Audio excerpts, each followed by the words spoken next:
বন্ধুরা সবাইকে আসসালামু আলাইকুম। আরো একটি নতুন ভিডিওতে আপনাদেরকে স্বাগতম। তো আজকে আমি আপনাদেরকে একটা প্রশ্ন করতে চাই, সেটা হচ্ছে যে আপনার গাবি যখন বাছুর দিছে, বাছুর দেওয়ার কতদিন পর্যন্ত ওকে আপনি কোনো প্রকার খাবার দেন না বা খাবার বন্ধ রাখেন?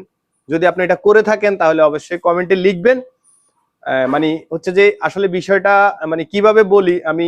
এখন হচ্ছে যে টোটালি মানে ধরেন 2025 সাল, প্রত্যেকটা জিনিসই আধুনিক হয়েছে, কিন্তু আমরা কিছু খামারি আছি বা আমরা যারা গরু পালন করি কিছু লোক এখনো একেবারে সেকেলে রয়ে গেছি আর কি, মানে বলার মতো না যেটা। আবার কিছু কিছু ডাক্তারও আছে সাজেশন করে যে আপনার যদি গাভী বাছুর দেয় বা বাছুর দেওয়ার এক সপ্তাহ আগ থেকে এক সপ্তাহ পর বা 10 দিন পর পর্যন্ত বাছুরকে কোনো প্রকার দানাদার খাবার দেওয়া যাবে না, শুধুমাত্র শুকনো খড় এছাড়া আর সাদা পানি এছাড়া কিছুই দেওয়া যাবে না। তাহলে একটা মানে একটা বিষয়, একটা মানবতা চিন্তা করেন যে আপনি কতটুকু অমানবিক হইলে আপনি একটা গাভীকে হয়তো দেখা গেছে ও প্রেগনেন্ট অবস্থায় ওকে আপনি দেখা গেছে 4 কেজি 5 কেজি যাই দেন দানাদার খাবার দিচ্ছেন, সাথে কাঁচা ঘাস দিচ্ছেন, খড় দিলে দিচ্ছেন বা দিচ্ছেন না, আবার বিভিন্ন ভিটামিন বা ক্যালসিয়াম দিচ্ছি। কিন্তু একটা সময় যখন ওর একেবারে মানে ধরেন আপনার কি বলে এটাকে, যখন ও বাচ্চা ডেলিভারি করাটা যে আসলে কতটা কষ্টকর, এটা একজন যে মহিলা বাচ্চা ডেলিভারি করছে তাকে জিজ্ঞেস করলে বুঝতে পারবেন আর কি। আর হচ্ছে যে আপনার যেহেতু মানুষ হলে বলতে পারে যে আমার এই সমস্যা হচ্ছে বা এই সমস্যায় ভুগতেছি, কিন্তু আসলে গরুর পক্ষে সেটা বলা সম্ভব না। তো আপনি এই গরুটাকে যদি আপনি যখন আমরা কি করি যে বাত আসতেছে দেখলে আমরা মনে করি যে কি না কি হয়ে যাইবে, আসলে বাত আসলে বাত আসাটা স্বাভাবিক। তো বাত আসলে যে আপনি ওর খাবার দাবার বন্ধ করে দিবেন এটা আসলে অমানবিক বিচার। আর এটা মানে আমার মনে হয় যে কোনো সুস্থ মস্তিষ্কের মানুষ এটা করতে পারে বা কোনো ডাক্তার এটা করার জন্য বলতে পারে। মানে আমার সাজেশন মতে আমি যতটুকু বুঝি আর কি, কে কি বললো ভাই জানি না, আমার 10 বছরের অভিজ্ঞতায় আমি কখনো কোনো গরু বা কোনো গাবি বাছুর দেওয়ার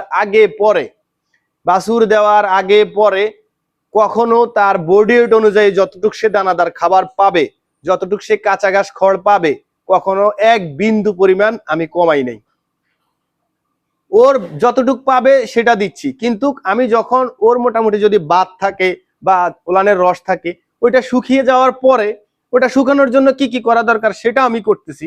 কিন্তু ওটা শুকিয়ে যাওয়ার পরে ওর প্রোডাকশনে মানে দুধের প্রোডাকশনে যেহেতু এখন সে মানে ধরেন আপনার 100% যাবে, তখন আমি ওকে ওর বডি ওয়েটের চেয়ে আমি তার কাছ থেকে কতটুকু দুধ পাইতে পারি ওই অনুযায়ী আস্তে আস্তে খাবার দেওয়া শুরু করি। কিন্তু আপনি একটা গাভীর যদি 400 কেজি বডি ওয়েট হয়ে থাকে, সে আপনার কাছে যদি আপনি তাকে তার প্রোডাকশন যদি কোনো প্রোডাকশন নাও চান, মানে ধরেন ও দুধও দিচ্ছে না, ওর পেটে কোনো বাছুরও নাই, হ্যাঁ, তারপরেও আপনাকে মানে ওই গাভীটাকে মিনিমাম 4 কেজি দানাদার দিতে হবে, মিনিমাম 20 কেজি কাঁচা ঘাস দিতে হবে। 30 কেজি যদি আপনি ঘাস দিতে পারেন কাঁচা ঘাস, সেক্ষেত্রে দেখা গেছে 4 কেজি জায়গায় আপনি 2 কেজি দানাদার খাবার দিতে পারেন, কিন্তু আপনি ওকে কাঁচা ঘাস দানাদার দিতেই হবে। এখন অনেকে মানে আমাকে গতকালকে আমার এক ভাই, যদি উনি আপনি ভিডিওটা দেখে থাকেন একটা কথা মনে রাখবেন ভাই, আমি আপনাকে উদ্দেশ্য করে বলতেছি না, বিষয়টা হচ্ছে যে এখনো মানুষ সেকেলে রয়ে গেছে, যেটা 2025 সালে আইসাও দেখতে হইতেছে আর কি। একটা কথা মনে রাখবেন, আপনার একটা গাভী যখন বাছুর দেয় তার শরীর থেকে প্রচুর পরিমাণে ক্যালসিয়াম এনার্জি নষ্ট হয়, যেটা আপনি ব্যাকআপ না দিয়ে ওকে আরো দুর্বল করে দিচ্ছেন।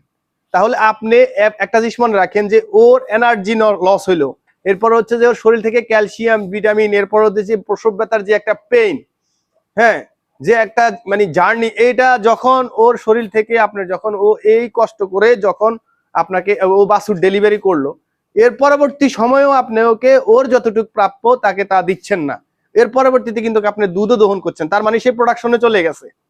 তাহলে ও প্রোডাকশনে যদি 3 কেজি দুধও দিয়ে থাকে, মানে 3 লিটার দুধও দিয়ে থাকে, ওই 3 লিটার দুধের জন্য ও আপনার কাছে 1 কেজি দানাদার প্রাপ্য, সেক্ষেত্রে আপনি সেটাও দিচ্ছেন না, শুধু শুকনো খড় আর হচ্ছে যে সাদা পানিতে যেমন কিছু নাই, শুকনো খড়েও কিছু নাই।